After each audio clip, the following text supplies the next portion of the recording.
Not everything that feels like love is actually love. Sometimes what people call love is fear. Fear of being alone, fear of being rejected, fear of losing someone who gives them a sense of worth, fear of facing life without the emotional certainty another person provides. This is one of the most difficult truths in relationships. Love and emotional dependency can feel similar. From the inside, both can involve longing. Both can involve attachment. Both can involve wanting closeness.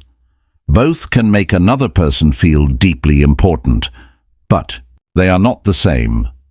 Love allows space. Dependency panics in space. Love wants connection. Dependency needs control.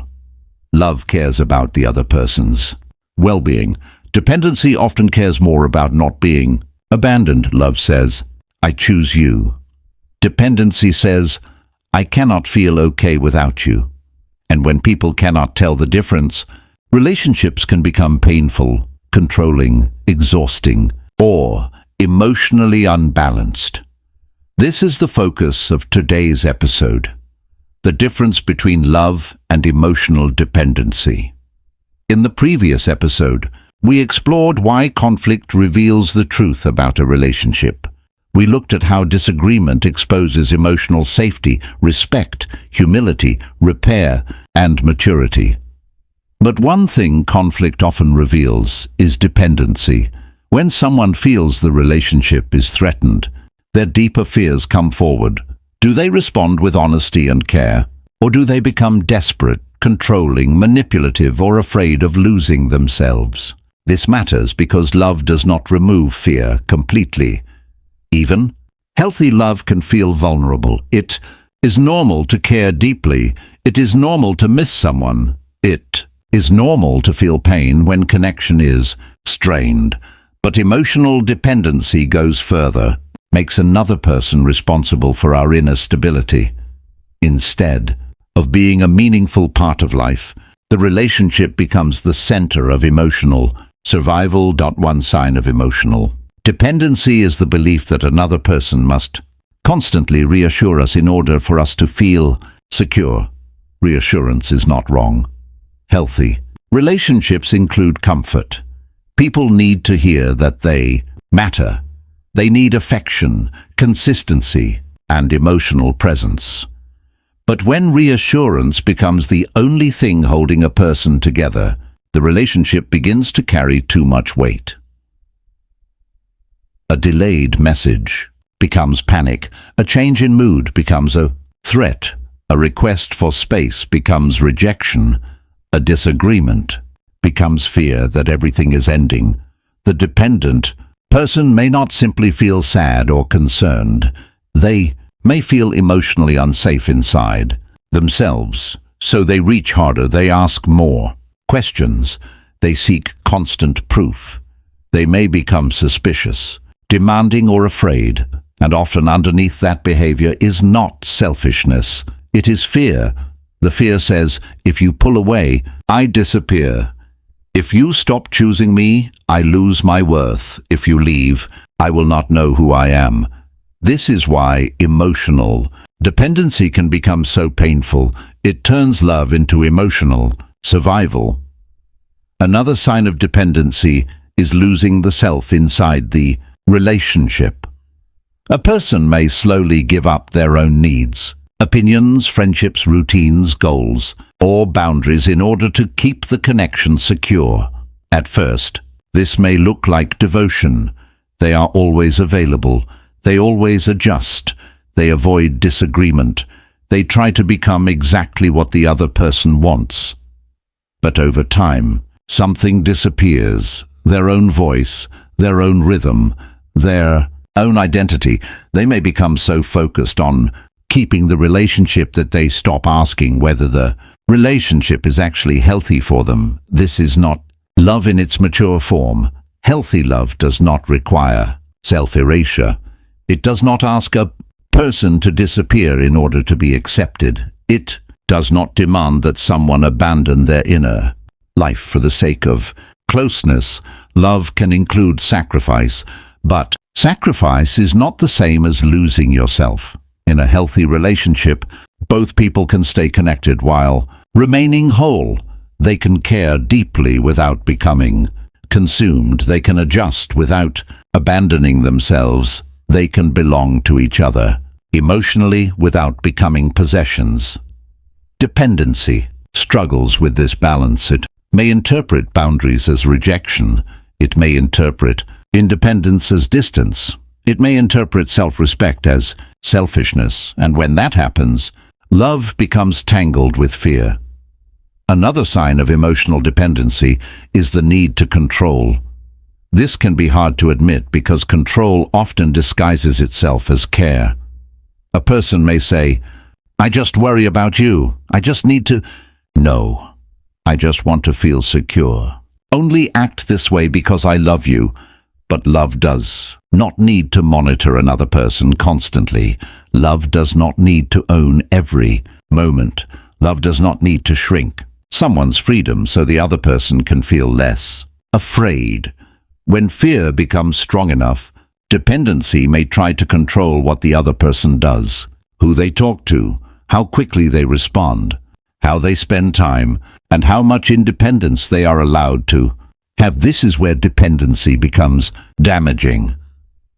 Because the relationship stops being a place of mutual trust, it becomes a place of emotional management. One person is always trying to reduce their fear, the other person is always trying not to trigger it, and eventually both become tired. The dependent person is tired of feeling unsafe. The other person is tired of being responsible for someone else's emotional stability. This is not sustainable because no human being can become another person's entire source of peace. Love can support us, but it cannot replace the inner work we must do for ourselves. This is the natural midpoint of this episode. The opposite of dependency is not cold independence. Some people make that mistake.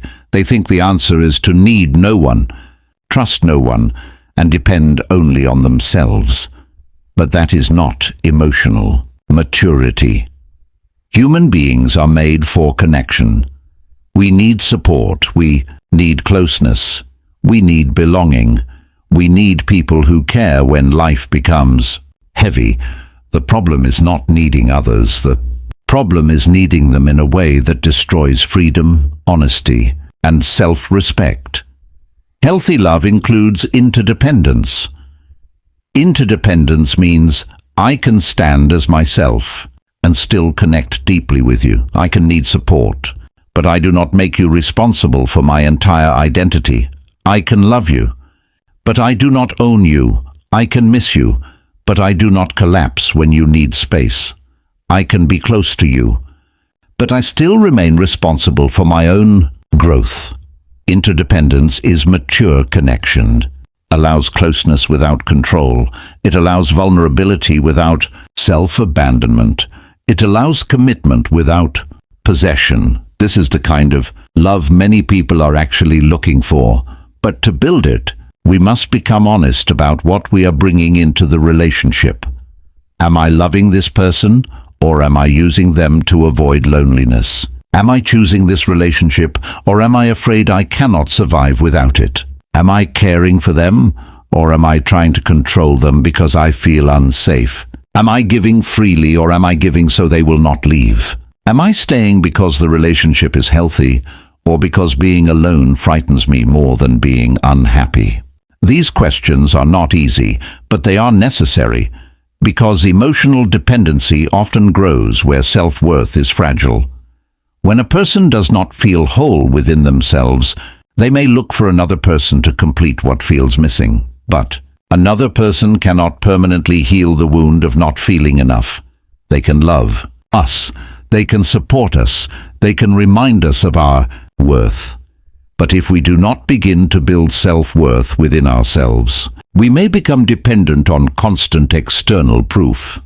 This creates pressure in the relationship. The other person must keep proving what we have not yet learned to believe, that we matter, that we are lovable, that we have value, that we will be okay.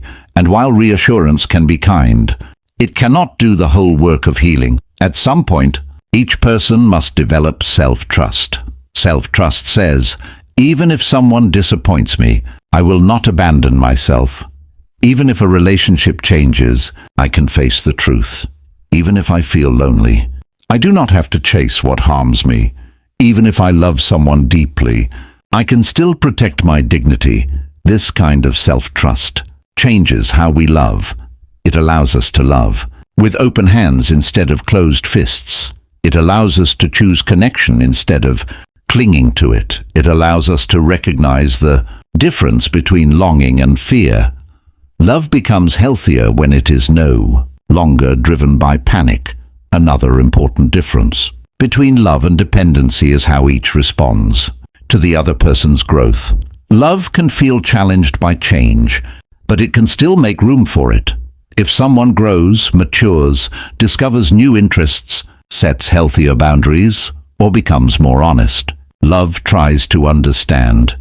Dependency often feels threatened by growth, because growth can change the old pattern. If one person becomes more independent, the dependent person may feel abandoned. If one person sets boundaries, the dependent person may feel rejected. If one person becomes stronger, the dependent person may feel less in control. This is why dependency sometimes resists healing. It may prefer a painful relationship that feels familiar over a healthier relationship that requires change. But love does not want to keep another person small. Love does not want someone to remain wounded, so they will stay attached. Love does not want control more than truth. Healthy love wants both people to become more whole, not separate in a cold way, whole in a mature way, because too incomplete. People can love each other, but they cannot use each other as substitutes for inner healing forever.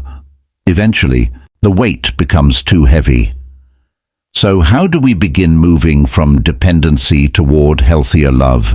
First, we name the fear. Instead of saying, "You never care," we might say, "When I feel distance, I notice fear rising in me." Instead of saying, "You cannot leave," we might say, "I am afraid of being alone, and I need to understand that fear."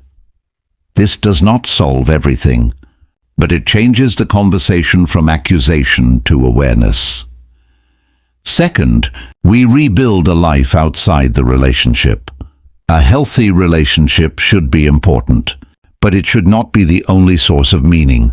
People need friendships, purpose, routines, personal growth, solitude, spiritual or reflective practices, creative work, and self-respect.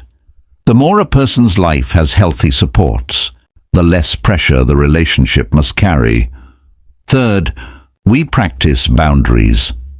Boundaries are not rejection. They are a way of keeping love from becoming possession. They allow two people to remain connected without swallowing each other. Fourth, we learn to tolerate emotional discomfort without immediately trying to control the other person. This is difficult, but sometimes maturity means sitting with fear long enough to ask, is this person actually harming me, or is an old wound being triggered? Do I need a conversation, or am I seeking control? Can I soothe myself before I demand reassurance? Can I speak honestly without trying to trap the other person? These questions help love become cleaner, less driven by fear, more guided by awareness. So as we close this episode, remember this: love and emotional dependency are not the same. Love creates room for truth, growth, freedom, and mutual care. Dependency often creates fear, control, self-abandonment, and emotional pressure. Love says, "I want to walk with you." Dependency says, "I cannot stand without you." And the healthiest relationships are not built by people who need each other in order to exist. They are built by people who can stand as themselves and still choose connection with honesty, respect, and care. In the next and final episode of this series, we will explore how healthy relationships are rebuilt, how people repair trust, Restore communication, rebuild emotional safety, and choose maturity after distance, conflict, disappointment, or pain. If this video gave you something to reflect on, take a moment to like, subscribe, and share your thoughts in the comments. And before you leave, ask yourself this: am I loving from freedom, or am I holding on from fear?